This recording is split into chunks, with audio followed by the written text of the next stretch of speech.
and I'm going to walk through a quick demo for you today, specifically around our rollback feature. Now, we do these demos a lot, we post them a lot in various places and various forums, but not always with narration and commentary. So this will be a little bit different, but it also gives us a chance to kind of explain more on why we like to do these demos. Obviously with the rollback feature, it allows you to fully reverse changes from a malware infection. We like to display it and demo it with ransomware because that's a little bit more, it's one of the most visual ways to do it. But obviously it's not specific to ransomware. We can reverse, all your other traditional threat types, your backdoors, your keyloggers, your bots, etc. So with that in mind, that's kind of what we're going to show today. Now, the first question that comes out of a lot of people's mouths when being exposed to these demos is, you guys should prevent this in the first place. If you stop the infection and prevent it, then there's no need for rollback, right? And that is 100% correct. Couldn't agree more. However, when we're doing these demos, we purposefully set the product in a detection-only mode. So that we can, let the detections occur, but then we can take whatever post remediation action we want. And we like to show people that it is, in fact, completely possible to reverse the changes from a catastrophic malware infection, be it ransomware, wipers, or backdoors, info stealers, etc.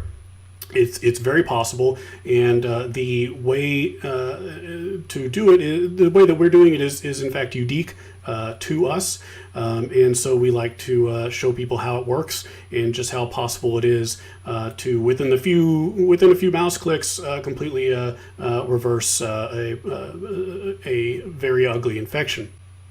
Also, there's another side to it. There's kind of this unspoken dirty secret in the security industry that there's no such thing as a product that detects 100% of threats 100% of the time, and anyone who says they do is being disingenuous and misleading. So there are going to be times when things get through. Now, obviously, we pride ourselves at SentinelOne on having the greatest, highest efficacy, being the most robust and capable when it comes to prevention of all sorts of different threat types coming through different angles. You can look at our MITRE results in the last test round and other sources to validate that. However, again, sometimes stuff happens, things will get through.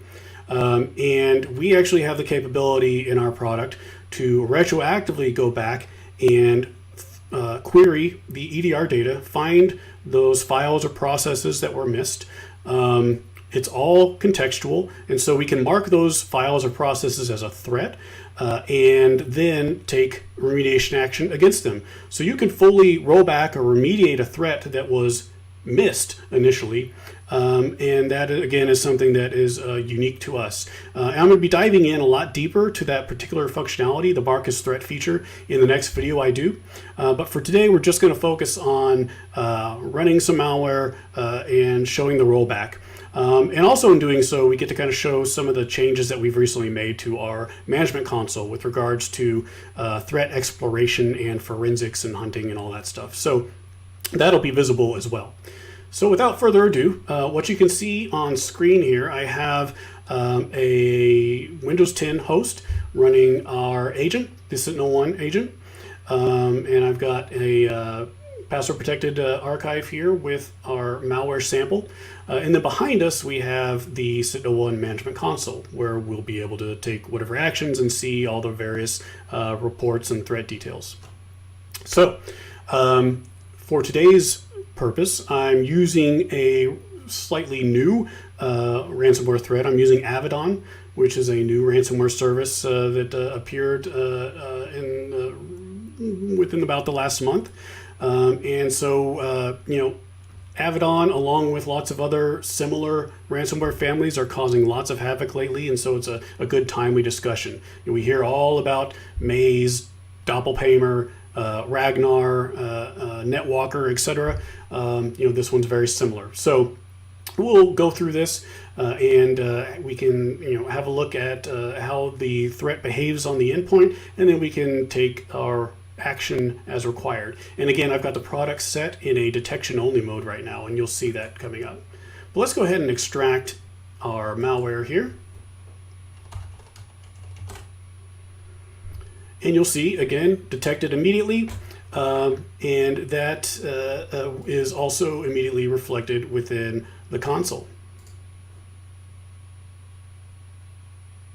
So we haven't run it yet, so let's take it a step further and do that. Now, sometimes these take a few moments to to start doing the encryption and running through all the routines, going through the drive. They all kind of can sometimes vary in where they start and stop, and so this one tends to be pretty quick.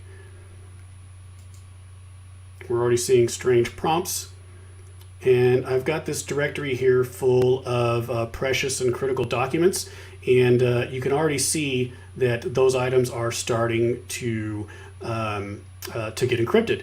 And some of these prompts down here, the malware will make attempts to locate network adjacent hosts and other drives and resources that it can reach out to and encrypt and laterally move, etc. But again, just focusing on this particular host, that's all that's in the network right now. We can see that very quickly are documents that got encrypted. And in every directory where stuff gets encrypted, Avaddon leaves a ransom note. So we'll go ahead and take a look at that, and then we can see what is going on here. So again, they show you how to get to their payment portal. It's a Tor-based portal, and you get a nice layout here on what all they've done. You get your unique ID that you'll be able to submit to them if you pay, which you should never ever do. So with that in mind, I think it's safe to say that we are fully infected and encrypted. So now we can go back in to our console and have a look. So you'll see here immediately, this is very different from our last version of the console. We've changed kind of how things are laid out. And we've got an overview tab and an exploration tab and a timeline tab. And so, I'll take you through the explore tab a little bit, but we can already see in threat indicators, we've got our MITRE pieces, persistence via a scheduled task, persistence via auto run, behaves like ransomware, all the stuff that we expect to see with this type of threat. If we go over to explore, we can get even more information on what's going on here. You see there's a huge amount of events that occurred. You see weird WMIC behavior. And down here, if we clear this filter, what you'll see, like these file actions, thousands of file actions. This is what you see when all the stuff gets encrypted. You can export this, you can rearrange however you want to see it, but all that information is visible. You can see the registry data. If I move my columns correctly, there we go. Common area for running on reboot, process information, network activity. So, again, like I said, it does attempt to do some reaching out and lateral infection. But with that in mind, what I want to do now is just go ahead and do our rollback.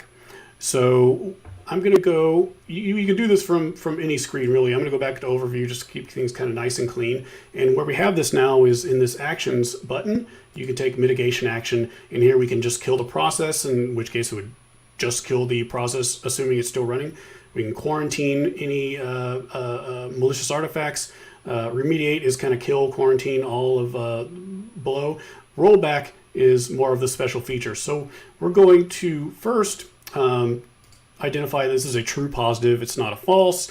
It's not. It is a genuine piece of malware, a genuine threat, and we want to treat it as such.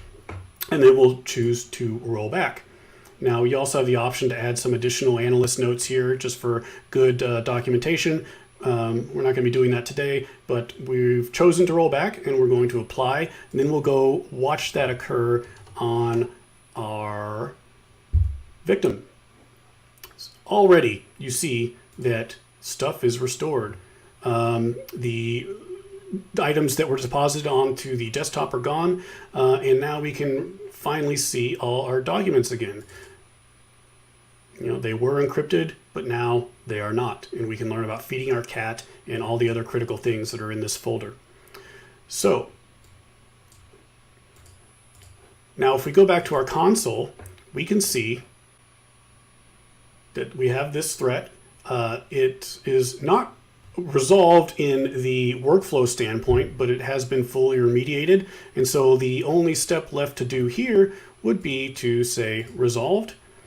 And at that point, we have fully reversed and remediated an Avaddon ransomware infection. So hopefully this has been informative to you guys and entertaining. And again, next video, we're going to dive a little bit deeper into the Marcus threat category, so feature rather. And so in that video, we'll actually take a missed or suspect item on our victim machine that is not detected, and we will mark it as a threat and then show how remediation works in a retroactive way. So we'll look forward to that, and thank you all for joining.